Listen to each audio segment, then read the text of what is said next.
Breaking చూస్తున్నాం. దశాబ్ద కాలంగా అధికారంలో లేక, పదవులు పొందలేక, పనులు చేసుకోలేక అవస్థలు పడ్డ కాంగ్రెస్ పార్టీ శ్రేణులు ఈసారి రాష్ట్రంలో అధికారంలోకి రావడంతో ఎన్నో ఆశలు పెంచుకున్నారు.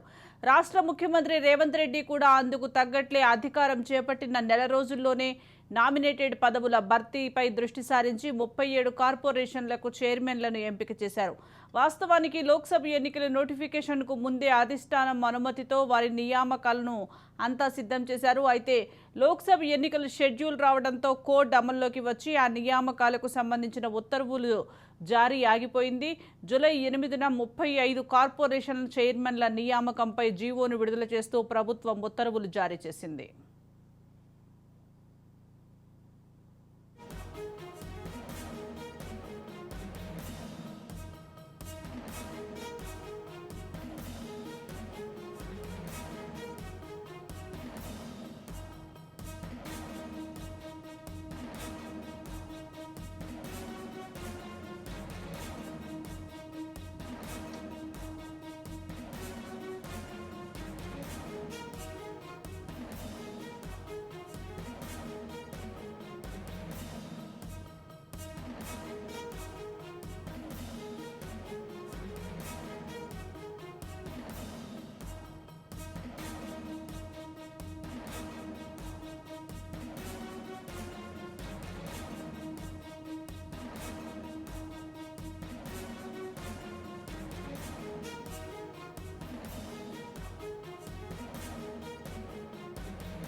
దశాబ్ద కాలంగా అధికారంలో లేక, పదవులు పొందలేక, పనులు చేసుకోలేక అవస్థలు పడ్డ కాంగ్రెస్ పార్టీ శ్రేణులు ఈసారి రాష్ట్రంలో అధికారంలోకి రావడంతో ఎన్నో ఆశలు పెంచుకున్నారు. రాష్ట్ర ముఖ్యమంత్రి రేవంత్ రెడ్డి కూడా అందుకు తగ్గట్లే అధికారం చేపట్టిన నెల రోజుల్లోనే నామినేటెడ్ పదవుల భర్తీపై దృష్టి సారించి 37 కార్పొరేషన్లకు చైర్మన్లను ఎంపిక చేశారు. వాస్తవానికి లోక్సభ ఎన్నికల నోటిఫికేషన్కు ముందే అధిష్టానం అనుమతితో వారి నియామకాలకు అంతా సిద్ధం చేశారు. అయితే లోక్సభ ఎన్నికల షెడ్యూల్ రావడంతో కోడ్ అమల్లోకి వచ్చి ఆ నియామకాలకు సంబంధించిన ఉత్తర్వులు జారీ ఆగిపోయింది. జూలై 8న 35 కార్పొరేషన్ల చైర్మన్ల నియామకంపై జీవో విడుదల చేస్తూ ప్రభుత్వం ఉత్తర్వులు జారీ చేసింది.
దశాబ్ద కాలంగా అధికారంలో లేక, పదవులు పొందలేక, పనులు చేసుకోలేక అవస్థలు పడ్డ కాంగ్రెస్ పార్టీ శ్రేణులు ఈసారి రాష్ట్రంలో అధికారంలోకి రావడం ఎన్నో ఆశలు పెంచుకున్నారు. రాష్ట్ర ముఖ్యమంత్రి రేవంత్ రెడ్డి కూడా అందుకు తగ్గట్లే అధికారం చేపట్టిన నెల రోజుల్లోనే నామినేటెడ్ పదవులపై దృష్టి సారించి 37 కార్పొరేషన్లకు చైర్మన్లను ఎంపిక చేశారు. వాస్తవానికి లోక్సభ ఎన్నికల నోటిఫికేషన్కు ముందే అధిష్టానం అనుమతితో వారి నియామకాలకు అంతా సిద్ధం చేశారు. అయితే లోక్సభ ఎన్నికల షెడ్యూల్ రావడంతో కోడ్ అమల్లోకి వచ్చి ఆ నియామకాలకు సంబంధించి ఉత్తర్వుల జారీ ఆగిపోయింది. జూలై 8న 35 కార్పొరేషన్ల చైర్మన్ల నియామకంపై జీవో విడుదల చేస్తూ ప్రభుత్వం ఉత్తర్వులు జారీ చేసింది. దీనికి సంబంధించి మరింత సమాచారం పొలిటికల్ ఎడిటర్ అరవింద్ అందిస్తారు. అరవింద్, చెప్పండి, కాంగ్రెస్ ప్రభుత్వం 35 కార్పొరేషన్లకు సంబంధించి చైర్మన్లు నియమిస్తూ జీవో జారీ చేసినట్లుగా తెలుస్తోంది. అప్డేట్స్ ఏంటి? జీవో అయితే మార్చిలోనే జారీ అయినప్పటికీ ఎన్నికల కోడ్ వచ్చినటువంటి నేపథ్యంలో దీనికి సంబంధించినటువంటి నియామక ఉత్తర్వులు ఈ రోజు పూర్తిగా వెలుగులోకి వచ్చినాయి. అయితే పారిశ్రామిక మౌలిక సదుపాయాల కార్పొరేషన్ చైర్మన్ అంటే ఇది టిఎస్ఐఏసి అంటారు, చాలా కీలకమైనటువంటి చైర్మన్ గా జగ్గారెడ్డి భార్య నిర్మలని నియమించారు. బీసీ కార్పొరేషన్ చైర్మన్ గా నూతి శ్రీకాంత్ నియమించారు. అలాగే కార్పొరేషన్ విషయానికి వచ్చేసరికి హౌసింగ్ కార్పొరేషన్ చైర్మన్ గా ఆర్ గురునాథ్ రెడ్డి నియమించారు. 25 లక్షల గృహాలు కేటాయించాలి అని చెప్పి రాష్ట్ర ప్రభుత్వం కేంద్రాన్ని కోరినటువంటి నేపథ్యంలో ఇది చాలా కీలకమైన కార్పొరేషన్ అని చెప్పాలి. ఇక అదే సందర్భంలో చాలా కాలం నుంచి కాంగ్రెస్ వాణిని పదంగా వినిపిస్తున్నటువంటి కాల్వ సుజాతని ఆర్యవైశ్య కార్పొరేషన్ చైర్మన్ గా నియమించారు.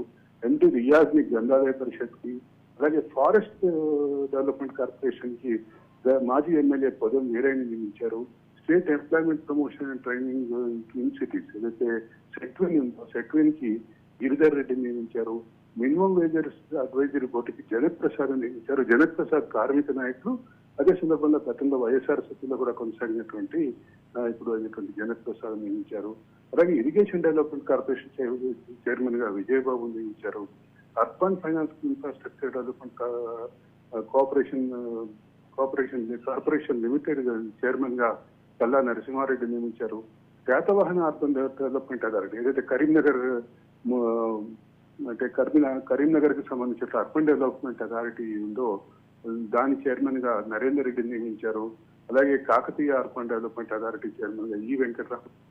హస్తకళల అభివృద్ధి కార్పొరేషన్ అంటే గతంలో లేపాక్షిగా ఉండేది, లేపాక్షి దిగిపోయిన తర్వాత దానికి సంబంధించినటువంటి హస్తకళ కార్పొరేషన్ ఏర్పాటు చేశారు. దానికి నాయుడు సత్యనారాయణ నియమించారు. మైనారిటీ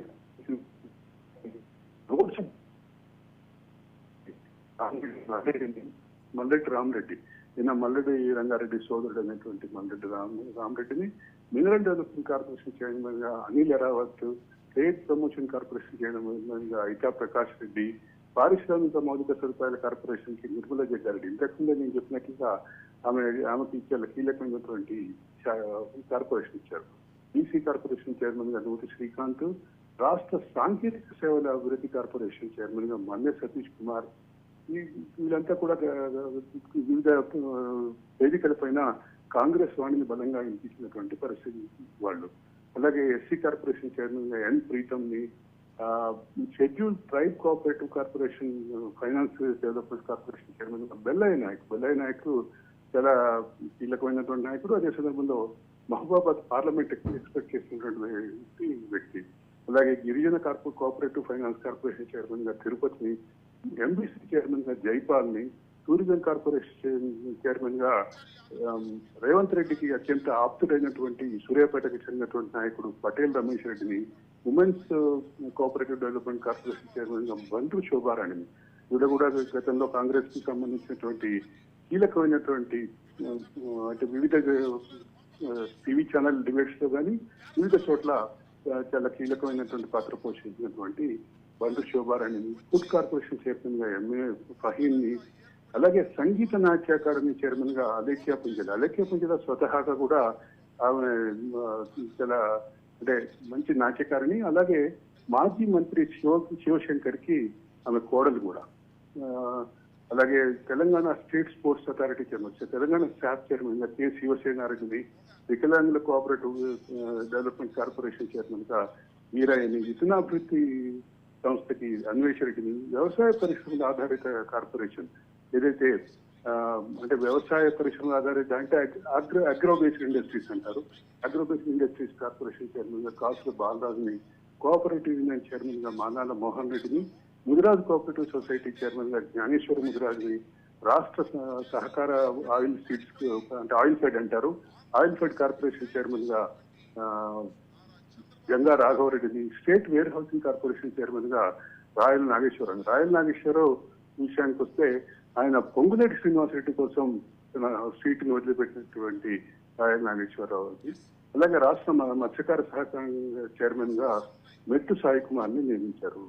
సుజాత కొత్త మీద కాంగ్రెస్ కి సంబంధించినటువంటి భారీ నియామక ప్రక్రియ ఏదైతే ఉందో దీంట్లో పాత తరం నాయకులకి, కొత్త తరం నాయకులకి, అలాగే అలేఖ్య పుంజల లాంటి సంగీతం పైన నాట్యం పైన స్వతహాగా ఇంట్రెస్ట్ ఉన్నటువంటి ఒక కళాకారునికి ఇవ్వటం ద్వారా మొత్తం సామాజిక సమీకరణాన్ని అదే సందర్భంలో వివిధ కోణాలని కూడా టచ్ చేస్తూ ఇచ్చినటువంటి ఇది వచ్చి చాలా కాలం మార్చి 15 వచ్చినప్పటికీ దీనికి సంబంధించినటువంటి జీవోను ఇవాళ విడుదలని చెప్పక తప్పదు. ఈరోజు దానికి సంబంధించినటువంటి ఎన్నికల కోడ్ దృష్టి ఆగినటువంటి జీవో ఇప్పుడు బయటకు వచ్చిందని చెప్పక తప్పదు. Right, thank you Arvind.